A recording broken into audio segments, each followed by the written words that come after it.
কাজের মহিলার সঙ্গে আমি এক টেবিলে বসে খাবো? দিচ্ছেন তো আমার দামি শাড়িটা ছিঁড়ে। আপনি জানেন এটার দাম কত?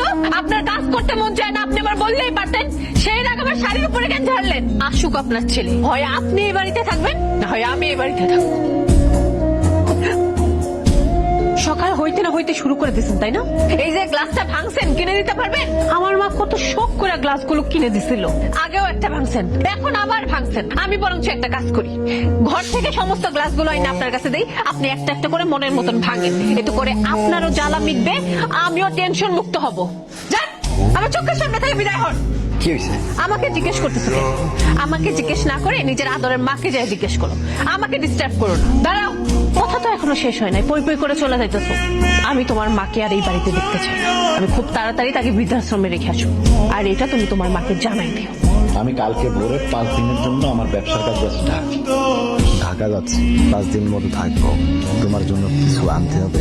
আমার কিছুই লাগবো না বাজান, তুমি সই সালামতে ফিরে আসো।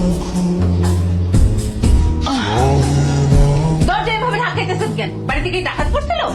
সারা রাত পায়ের বেদনায় ঘুমাইতে পারি নাই। তোমার কাছে কোনো মলম আছে?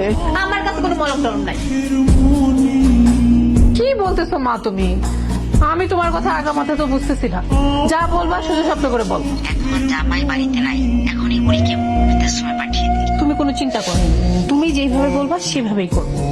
ও আসলে ওরে যা মন চায় তা একটা বুঝাই দিই। আপনার যেখানে যাওয়ার কথা বৃদ্ধাশ্রমে, চলেন। আমার পোলা আসুক, আমার পোলা আইলে আমি তারপর যাবো। চলে আসুন, তখন যাবো। এত কথা আমি শুনতে চাই না, চলেন। এই বাড়িতে আমার হুকুম হবে। তুমি আসছো? মা কই? মারা দেখতে পাচ্ছি না যে। তোমার মাকে আমি বৃদ্ধাশ্রমে পাঠিয়ে দিয়েছি। এতদিনে হয়তো তোমার মায়ের সেখানে থাকার অভ্যেস হয়ে গিয়েছে।